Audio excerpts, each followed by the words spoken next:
It's been a crazy couple months with non-stop breakdowns, but let me show you everything that broke only on Friday. This Liebherr 942 magnet machine had one of the resistor bars go bad in the magnet controller. We got that replaced and it's back up and running. This machine blew one of the small hydraulic lines on the shear head. We had a mobile hose company come out and make us a new one. And then later in the day, one of the main hydraulic lines off of the valve body broke, and now this machine's stuck here until we get that repaired.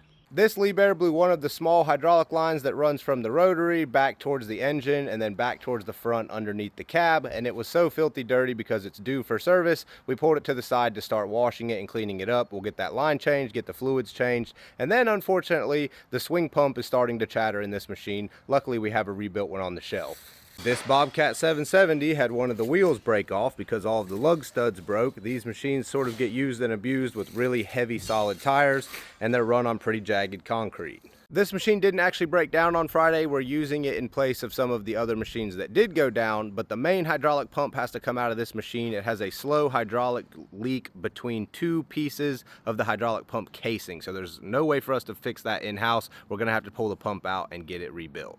And I'm not sure what's wrong with these, but we've got two forklifts parked down here in front of the shop at the end of the day on Friday, which means there's probably an issue with both of them. But don't worry, that's still not everything. We had a roll-off truck breakdown in downtown Charlotte. The fuel shutoff went bad. Luckily, they were able to rig that up enough to get it back here to town and to the truck shop. We also were over at the other facility working on reassembling that 934. We got the cab on, got the stick cylinders reinstalled, and then we pulled the grapple off of that 924 with the bad engine, put it on the 934, just to find out that one of the fittings that goes into the top of the grapple, the threads were stripped somehow and it was just leaking profusely. So hopefully we don't have to re-tap that hole and put a bigger fitting in it, and we can just replace the fitting. But it was dark at that point, and so we just went home. Unfortunately, since we were over there working on all that stuff, all the stuff here at our main facility didn't get any attention besides that magnet before we left to go over there. So Monday, we've got our plate full.